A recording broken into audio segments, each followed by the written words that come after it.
ಇವತ್ತು ನಾವು ನಮ್ಮ ಕೊಳತೂರು ಗ್ರಾಮದಲ್ಲಿರ್ತಕ್ಕಂಥ ಶಾಲೆ ಆವರಣದಲ್ಲಿ ಒಂದು ನೂತನವಾದಂಥ ಅಂಗನವಾಡಿ ಕಟ್ಟಡದ ಉದ್ಘಾಟನೆ ಕಾರ್ಯಕ್ರಮ ಮಾಡಿ ಲೋಕಾರ್ಪಣೆ ಮಾಡಿ ಅಲ್ಲಿ ಸುಮಾರು 25 ಮಕ್ಕಳು ಅಲ್ಲೇ ಬಂದು ವಿದ್ಯಾಭ್ಯಾಸ ಶಿಕ್ಷಣ ಪಡ್ಕೋತಾ ಇದ್ದಾರೆ.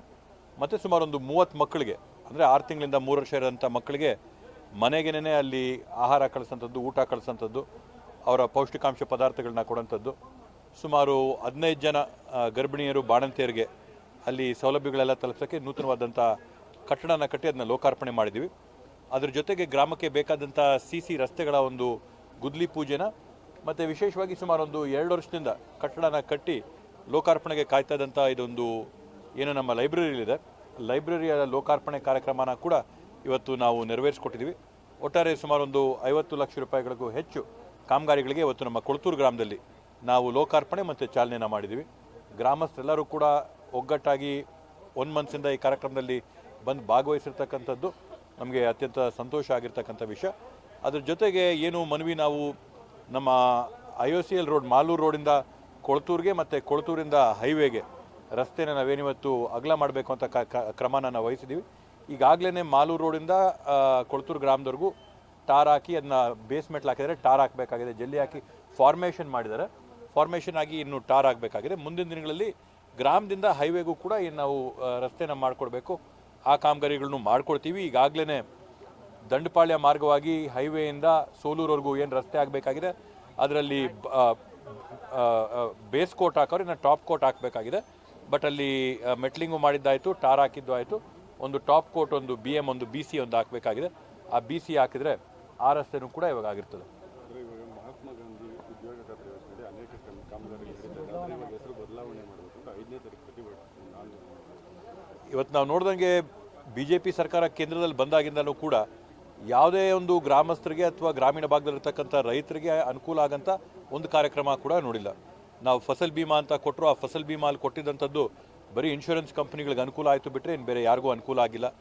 ಏನು 6,000 ರೂಪಾಯಿ ವರ್ಷಕ್ಕೆ ಆಗ್ತಾ ಇದ್ದಾರೆ, ಅದರಿಂದ ಯಾವ ರೈತರಿಗೂ ಕೂಡ ಅನುಕೂಲ ಆಗಿಲ್ಲ. ದಿನೇ ದಿನೇ ಪೆಟ್ರೋಲು, ಡೀಸೆಲ್ಲು ಇವೆಲ್ಲ ಬೆಲೆಗಳು ಹೇಳ್ತಿರೋದು ನೋಡಿದ್ರೆ ರೈತನಿಗೆ ಕೈಯಲ್ಲಿ ಕಾಸು ಉಳಿಯೋದೇ ಕಷ್ಟ ಆಗೋದು. ಆ ಒಂದು ನಿಟ್ಟಿನಲ್ಲಿ ಇವತ್ತು ಉದ್ಯೋಗ ಖಾತ್ರಿ ಮಾಡಬೇಕು ಅಂತೇಳಿ ಯಾವ ಥರದಲ್ಲಿ ನಮ್ಮ ಹಕ್ಕುಗಳಿವೆ, ಫಂಡಮೆಂಟಲ್ ರೈಟ್ಸಲ್ಲಿ ರೈಟ್ ಟು ಎಂಪ್ಲಾಯ್ಮೆಂಟ್ ಅಂತೇಳಿ ನಾವೇನು ಉದ್ಯೋಗಕ್ಕೆ ಹಕ್ಕು ಮನಮೋಹನ್ ಸಿಂಗ್ ಅವರ ಸರ್ಕಾರದಲ್ಲಿ ಕೊಟ್ಟಿದ್ರು, ಇವತ್ತು ಅದನ್ನು ಕೂಡ ಕಿತ್ತಾಕಿದ್ದಾರೆ. ಅವರು ಸಪ್ಲೈ ಬೇಸ್ಡ್ ಬದಲು ಡಿಮಾಂಡ್ ಬೇಸ್ಡ್ ಅಂತ ಹೇಳ್ತಾರೆ. ಅಂದರೆ ಇವತ್ತು ನೀವೊಂದು ಪಂಚಾಯತಿಗೆ ಇಷ್ಟು ಲಕ್ಷನೇ ಕೆಲಸ ಮಾಡಬೇಕು ಅಂತಂದಾಗ ಅಲ್ಲಿ ಉದ್ಯೋಗ ಖಾತ್ರಿ ಎಲ್ಲಿ ಬಂತು, ಯಾರು ಆಯ್ಕೆ ಮಾಡಿ ಯಾವ ಪಂಚಾಯತಿಯಲ್ಲಿ ಎಷ್ಟು ಕೆಲಸ ಮಾಡಬೇಕು ಅಂತ ಮಾಡೋಂಥದ್ದು ಇವೆಲ್ಲೂ ಕೂಡ ಏನು ನಾವು ರೈಟ್ ಟು ಎಂಪ್ಲಾಯ್ಮೆಂಟ್ ಅಂತ ಮಾಡಿದ್ವಿ ಅದನ್ನ ಪೂರ್ತಿ ಆ ಯೋಜನೆನ ಮುಗಿಸೋಂಥ ಕೆಲಸ ಮಾಡಿದ್ದಾರೆ. ಅದ್ರ ಜೊತೆಗೆ ಏನು ನಾವು ನೋಡ್ತಾ ಇದ್ದೀವಿ, ಮಹಾತ್ಮ ಗಾಂಧೀಜಿಯವರೇನು ನಾವೆಲ್ಲ ಓದಿದಂಥದ್ದು ಪುಸ್ತಕಗಳಲ್ಲಿ ಎಲ್ಲರೂ ನೋಡಿದಂಥವ್ರು, ಫಾದರ್ ಆಫ್ ದ ನೇಷನ್ ಅಂದರೆ ಈ ಒಂದು ದೇಶದ ಪಿತಾಮಹ ಮಹಾತ್ಮ ಗಾಂಧೀಜಿ ಅಂತ ನಾವು ನೋಡಿದ್ವಿ. ಬಟ್ ಇತ್ತೀಚಿನ ದಿನಮಾನಗಳಲ್ಲಿ ಅವರ ಹೆಸರನ್ನ ಅಳಿಸೋಂಥ ಒಂದು ಪ್ರಯತ್ನನೇ ನಡೀತಾ ಇದೆ. ಇವತ್ತು ಮಹಾತ್ಮ ಗಾಂಧಿಯವರ ಹೆಸರಲ್ಲಿದ್ದಂಥ ನರೇಗಾ ಯೋಜನೆ ಹೆಸರನ್ನ ಇವತ್ತು ಬದಲಾವಣೆ ಮಾಡಿದರೆ, ಕಿತ್ತಾಕಿದ್ದಾರೆ. ಮತ್ತು ಆ ಯೋಜನೆಯೂ ಕೂಡ ಸಂಪೂರ್ಣವಾಗಿ ಹಾಳು ಮಾಡೋಂಥ ಪೂರ್ತಿ ಪ್ರಯತ್ನ ಮಾಡಿದರೆ, ಅದರಿಂದ ಇದರೆಲ್ಲರ ವಿರುದ್ಧವಾಗಿ ನಾವು ಪ್ರತಿಭಟನೆ ಮಾಡಬೇಕಾಗತ್ತೆ. ನಾವು ಹೋರಾಟ ಮಾಡಿ ನರೇಗಾನ ರೈಟ್ ಟು ಎಂಪ್ಲಾಯ್ಮೆಂಟು ಕೂಡ ಉಳಿಸ್ಕೋಬೇಕು.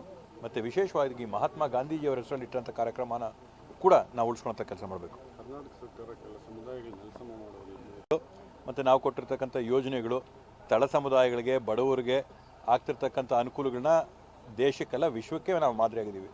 ಅದರಿಂದ ಅವರೆಲ್ಲರೂ ನೋಡಿದ್ರೆ ತಿಳಿಸ್ಬೇಕು, ನಾವು ಕೂಡ ನೋಡ್ಕೊ ಬರ್ತೀವಿ. ನಾವು ಅದನ್ನ ಅವರು ಬಂದು ಹೈಕಮಾಂಡ್ ಏನು ತೀರ್ಮಾನ ತೊಗೊಂಡ್ರೆ ನಾವೆಲ್ಲರೂ ಕೂಡ ಅದಕ್ಕೆ ಬದ್ಧವಾಗಿದ್ದೀವಿ.